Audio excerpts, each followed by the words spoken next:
ഇരിക്കട്ടെ. അപ്പൊ ഞാൻ പറഞ്ഞുകൊണ്ട് വന്നത് എന്താ നിങ്ങള് ഈ രീതിയിൽ മരിച്ച മയ്യത്ത് എടുക്കുമ്പോഴടക്കം എന്തോരു റാഹത്താ നമുക്കൊക്കെ. ഉമ്മാന്റെ മയ്യത്തെടുക്കുന്നു, ഉപ്പാന്റെ മയ്യത്തെടുക്കുന്നു, എല്ലാരും കൂടി നിൽക്കുകയാണ്. അവസാനം ഈ മയ്യത്തിന് യാത്രയപ്പ് കൊടുക്കുകയാണ്.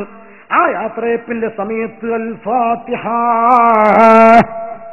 അതൊരു മദ്രസയുടെ ബെല്ലടി പോലെ കണക്കാക്കിക്കോളി നിങ്ങൾ. അൽ ഫാത്തിഹ ഉണ്ടോ എന്ന് ചോദിക്കേണ്ട ബുഖാരിയിൽ. മദ്രസ പഠനം എന്ന് പറയുന്നത് ദീനിന്റെ കാര്യമാണല്ലോ. മുജാഹിദ് മദ്രസ നടത്തുന്നു, ജമാഅത്ത് നടത്തുന്നു, തബ്ലീഗെല്ലാം നടത്തുന്നു. അത് ബിദ്അത്താ, പക്ഷെ ബിദ്അത്ത് ഹസനത്താണ്. ആരും എതിർക്കില്ല. കാരണം എന്താണ്? മാ യുഖാലിഫു കിതാബൻ ഔ സുന്നത്തൻ, അതിനെ പെടില്ല. ഇമാം ഷാഫി പറഞ്ഞു, ബൈക്കിമ ഉദ്ധരിച്ചു, ഫത്ഹുൽ ബാരിയിൽ കൊടുത്തു. ആ രീതിയിൽ ബിദ്അത്ത് മുൻകരത്തിലെ പെടുന്നില്ല. അതുകൊണ്ട് തന്നെ മദ്രസയാകാം. ഈ മദ്രസയിൽ കുട്ടികൾ വന്നിങ്ങനെ കളിച്ചുകൊണ്ടിരിക്കുകയാണ് അപ്പോഴിപ്പോഴൊക്കെ. അപ്പോഴാ ടിൻറ്റിൻ്റെയും ബെല്ലടിക്കുകയാണ്. എന്താ ബെല്ലടിക്കണേ? ഇനി എല്ലാവരും ഒരു മതം പഠിപ്പിക്കാൻ പോകുകയാണ്. അതിനൊരു ഓർഡർ വരുത്തിയതേ. ഇതേപോലെ എല്ലാവരും ഇങ്ങനെ അന്തം വിട്ട് മാവിന്റെ ചോട്ടിൽ പ്ലാവിന്റെ ചോട്ടിലൊക്കെ ബെസ്റ്റപ്പ് നിൽക്കുമ്പോ പ്രാർത്ഥിക്കാൻ പോവുകയാണ്. അൽ ഫാത്തിഹ, ഒരു ബെല്ലടിച്ച് അൽ ഫാത്തിഹ ബുഖാരിയിലുണ്ടോ? ടിൻറ്റിൻ്റെണ്ണി ബുഖാരിയിലുണ്ടോ ചോദിക്കേണ്ടി വരും. അൽ ഫാത്തിഹ ബിദ്അത്ത, ടിൻറ്റിൻ്റെണ്ണി ബിദ്അത്താണ്. അത് മുജാഹിദ് ഉച്ചക്കട്ട വെല്ലടിക്കാൻ. അപ്പൊ ഞാൻ അങ്ങനെ കുറെ കാര്യങ്ങൾ ചെറിയ ബുദ്ധി കൊണ്ടൊന്ന് ചിന്തിച്ചാൽ മതി. അബ്ദുൽ കലാമിന്റെ ബുദ്ധിയൊന്നും വേണ്ട, ഐസക് ന്യൂട്ടന്റെ ബുദ്ധി എന്തായാലും വേണ്ട. ഒരു ആവറേജ് ബുദ്ധി, ആ ബുദ്ധി വെച്ച് ചിന്തിച്ചാൽ അതൊന്നും അനാചാരാക്കൂല. എല്ലാം ഓരോന്നും എടുത്തു നോക്കിയിട്ടുണ്ടെങ്കിലും ഒന്നും അനാചാരാക്കിയിട്ട് കളിയാൻ ഒരിക്കലും കഴിയില്ല. നോക്കിക്കോ. അപ്പം ഇതുപോലെ ആ മരിച്ചെടുത്ത് അൽഫാത്തി വിളിക്കുമ്പോൾ എല്ലാവരും ഒരുമിച്ച് കൂടുകയാണ്. എന്നിട്ടോ ഇഖ്റഉ അൽ ഫാത്തിഹ എന്നാണ് അതിന്റെ പൂർണ്ണരൂപം. അൽഹംദുലില്ലാഹി റബ്ബിൽ ആലമീൻ അർറഹ്മാനിർ റഹീം. അങ്ങനെ ഓതിയിട്ട് യാസീൻ വൽ ഖുർആനിൽ ഹകീം ഇന്നക ലമിനൽ മുർസലീന അലാ സിറാത്തിൻ മുസ്തഖീം. ഈ രീതിയിൽ സൂറത്ത് യാസീൻ ഖൽബുൽ ഖുർആൻ, ഖുർആനിന്റെ കൽബാകുന്ന ഹാർട്ടാകുന്ന സൂറത്ത് യാസീൻ ഓതിപ്പോയി. അത് കഴിഞ്ഞതിന് ശേഷം അതാ അല്ലാഹുമ്മ ഗ്ഫിർ ലി ഹയ്യിനാ വ മയ്യിതിനാ വസഈദിനാ വകബീരിനാ വദക്രിനാ വഉൻസാനാ. ആത്മാർത്ഥ ദുആ അല്ലേ? നല്ല ദുആ. എല്ലാവരും ആ ദുആ കൽബ് പൊട്ടിയിട്ട് ആമീൻ പറയല്ലേ. മരിച്ച ആൾക്ക് വേണ്ടിയിട്ട് ദുആ നടത്തല്ലേ, അല്ലാഹു സ്വീകരിക്കൂലേ?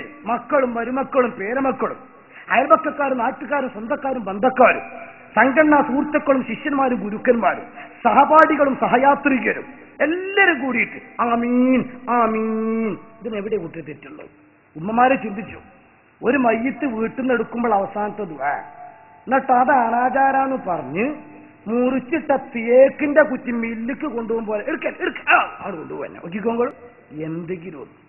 എന്നാൽ ഇപ്പൊ പേരോട് ഉസ്താദ് നാദാപുരത്ത് മുജാഹിദുമായിട്ട് അങ്ങോട്ടും ഇങ്ങോട്ടും വാഗ്വാദം നടത്തി അറിയാതെ പറഞ്ഞു പോയി സൂപ്പർ സ്റ്റാർ നമ്മളെ ഹുസൈൻ സലഫി, അവരെ സൂപ്പർ സ്റ്റാറാ പറഞ്ഞുപോയി. മരിച്ചടത്ത് മയ്യത്തിനടുത്ത് ഹാജരായാൽ സുഹൃത്തുക്കളെ മയ്യത്തിനെ കണ്ടുപോരുന്നതിൽ പ്രത്യേക പുണ്യമൊന്നുമില്ല. മരിച്ചടത്ത് ഹാജരായാൽ മയ്യത്തിന് വേണ്ടി നമ്മൾ പ്രാർത്ഥിക്കണം. അല്ലാഹുവിന്റെ റസൂലതാ അബൂ സലമത്ത് റളിയല്ലാഹു അൻഹു വഫാത്തായപ്പോ അവിടെ ചെന്നിട്ട് അല്ലാഹുമ്മ ഗ്ഫിർ ലി അബീ സലമത, അബൂ സലമത്തിന് വേണ്ടി പ്രാർത്ഥിച്ചു. നമ്മൾ അങ്ങനെ പ്രാർത്ഥിക്കുമ്പോൾ അതിന് ആമീൻ പറയാൻ നമ്മൾ കാണാത്ത മലക്കുകളുണ്ട്.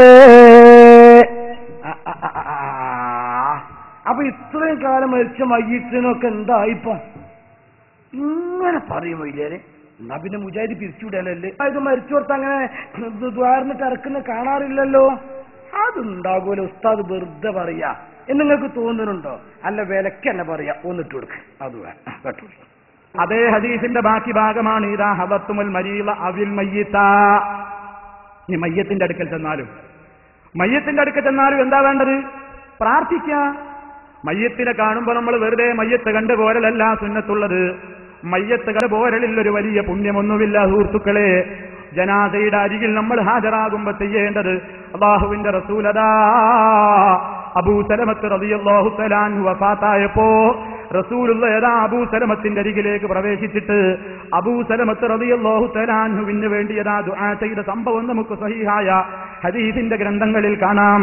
അല്ലാഹുമ്മ ഗ്ഫിർ ലി അബീ സലമത വർഫഅ ദറജതഹു ഫിൽ മഹ്ദിയീൻ എന്ന് തുടങ്ങിയിട്ട് കുറെ അങ്ങ് പ്രാർത്ഥിച്ചിട്ട് വഫ്തഹ് ലഹു ഫീ ഖബരിഹി വനവ്വിർ ലഹു ഫീഹി അദ്ദേഹത്തിന്റെ ഖബറിൽ നീ വിശാലമാക്കി കൊടുക്കണേ, അദ്ദേഹത്തിന്റെ ഖബറിൽ നീ പ്രകാശം ചൊരിയണേ, അബൂസലമത്തിന്റെ ദറ നീ എത്തിക്കൊടുക്കണേ, അബൂസലമത്തിന് പുറത്തു കൊടുക്കണേ എന്നിങ്ങനെ അബൂസലമത്ത് റളിയല്ലാഹു തആല അൻഹു വഫാത്തായപ്പോ അല്ലാഹുവിന്റെ റസൂൽ ആ മയ്യിത്തിന് വേണ്ടി ദുആ ചെയ്യുന്നു. ഇതല്ലേ റസൂൽ പഠിപ്പിച്ചത്? രോഗിയുടെ അരികിൽ ഹാജരായാലും ദുആ ചെയ്യണം, മയ്യിത്തിന്റെ അരികിൽ ഹാജരായാലും ദുആ ചെയ്യണം. കാരണം ആ രണ്ടു നേരത്തും നമുക്ക് ദുആ ചെയ്യുമ്പോ ആമീൻ പറയാൻ നമ്മൾ കാണാത്ത മലക്കുകളുണ്ട്, നമ്മൾ കാണാത്ത മലക്കുകളുണ്ട് മുഅ്മിനീങ്ങളെ. നമ്മൾ ഉസ്താദുമാര് പണ്ടേ പറയുന്നതാണ്, ഈ മയ്യിത്ത് കൊണ്ടുപോകുമ്പോൾ മുറിച്ചിട്ട തേക്കിന്റെ കുറ്റി മില്ലിലേക്ക് എടുക്കുന്ന അകത്തോടെ എടുക്കരുത്. ഒന്ന് ദുആ ചെയ്യണോ? ഈ ദുആക്കൊന്ന് പ്രത്യേകം അജണ്ട നിശ്ചയിച്ചിട്ടോ അല്ലെങ്കിൽ ഉസ്താദിനെ പള്ളിയിൽ ഏൽപ്പിക്കുമ്പോ ശമ്പളത്തിൽ ഉൾപ്പെടുത്തിയിട്ടോ അല്ല, അതൊരു മനുഷ്യത്വം. ഇപ്പൊ സംഘടനാ നേതാക്കന്മാർ സ്വാഭാവികമായി മരിച്ചെടുത്തും മറ്റൊക്കെ ചെന്നാൽ ഒന്ന് ദുആ ചെയ്യും അല്ലേ? പിന്നെ അങ്ങോട്ട് വരുന്ന സമയത്ത് ഒരു സമയം വൈകാൻ കാരണം അതാണ്, നമ്മുടെ പ്രവർത്തകന്മാർ ഹോസ്പിറ്റലിൽ പരിക്ക് വെച്ച് കിടക്കുന്നുണ്ട്, നാഷണൽ ഹോസ്പിറ്റലിൽ. ആ ഹോസ്പിറ്റലിൽ കയറി ആ രോഗിയൊക്കെ സമാധാനിപ്പിച്ചു കൊണ്ടുപോകുന്ന 1 മണിക്കൂർ അവിടെ സമയം നഷ്ടപ്പെട്ടത്. ഞാൻ പറയുന്നത്, നമ്മുടെ നേതാക്കന്മാർ എവിടെയെങ്കിലുമൊക്കെ ഇതുപോലെ ചെന്നാൽ വെറും കൈയോടെ പോലെ ഒന്ന് ദുആ ചെയ്യും.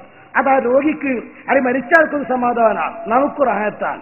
മറ്റേ ഇവരൊക്കെ മരിച്ചെടുത്ത് വന്നാണ്ടാ. ഇപ്പൊ എന്റെയൊക്കെ നാട്ടിൽ ചേപ്പിക്കതിൽക്കാതെ ഒരു പേര് 10-20 അയാളെ വീട്. എന്റെ നാടുകാരൻ അങ്ങനെ ഒരു അനുഗ്രഹീത മണ്ണാണ്, ഞാൻ അതിൽ ഭാഗ്യവാനാണ്. ഏത് വിത്ത് കുഴിച്ചിട്ട് മുളക്കണ സ്ഥലമാണ്. സകല നേതാക്കന്മാരുണ്ട്. അതുകൊണ്ട് അത്ര ചെറുപ്പത്തിൽ എനിക്ക് കുറച്ച് ധൈര്യം അതിന് കിട്ടിയതും ഭേദം ആകട്ടെ. അപ്പൊ ആ രീതിയിൽ ഇയാൾ വരും. ഇയാളോ ഞാനൊക്കെ പോയാൽ ഇപ്പൊ എന്താ ചെയ്യാ? അൽഹംദുലില്ലാഹ് എന്റെ സ്ഥാപനത്തിലെ കുറച്ച് കുട്ടികളെ, ഒരു ജീപ്പിന് കുട്ടികളെങ്കിലും കൂട്ടും, ഒരു മിതമായ ആളുകളാണെങ്കിൽ. അല്ലെങ്കിൽ മൊത്തം ബസ്സിന് കൊണ്ടുപോകും. എന്നിട്ട് അവിടെ ചെന്ന് യാസീൻ ഓതി ഒന്ന് ദുആ ചെയ്തു പോരും. അപ്പൊ ആളുകളൊക്കെ ആമീൻ പറയും. ഓ ഇല്ല, സക്കാഫി വന്നിട്ട് ഒന്ന് ദുആ ചെയ്തു പോയി, അൽഹംദുലില്ലാഹ്. എന്നെക്കാൾ ടോപ്പ് നേതാവ് മുജാഹിദിന്റെ AP അബ്ദുൽ പോലെ ഒരു കയ്യിലും വലിയ നേതാവ് കേരളത്തിലില്ല. അയാളാണെങ്കിലോ അയാളിങ്ങനെ വന്നിട്ട് പതുക്കെ അങ്ങനെ വന്ന് അയാൾ പോലെ ആഴ്ചബംഗളവ് പോയ കുട്ടികൾ മറ്റേ കങ്കാരിന് നോക്കുമ്പോൾ നോക്കിയിട്ട് ഒന്നാണ് പോകും. ഇതുകൊണ്ട് മയ്യത്തിന് വല്ല കാര്യം കിട്ടിയോ? ഇയാൾക്ക് കിട്ടിയോ? അതില്ലാന്നാ സലഫി പറയുന്നത്. മയ്യത്തിനെ കണ്ടുപോരുന്നതിൽ ഒരു പുണ്യമൊന്നുമില്ല സുഹൃത്തുക്കളെ. മയ്യത്തിനടുത്ത് നമ്മൾ ഹാജരായാൽ എന്താ ചെയ്യേണ്ടത്? മരിച്ചെടുത്ത് ഹാജരാ എന്താ ചെയ്യേണ്ടത്? അയാൾ ചോദിക്കുക, പ്രാർത്ഥിക്കണം മയ്യത്തിന് വേണ്ടി. അബൂ സലമത്ത് റളിയല്ലാഹു അൻഹു വഫാത്തായപ്പം അദ്ദേഹം സ്വഹാബിയാണ്, അല്ലാഹുവിന്റെ റസൂലതാ അബൂ സലമത്തിന് വേണ്ടി പ്രാർത്ഥിക്കുന്നു.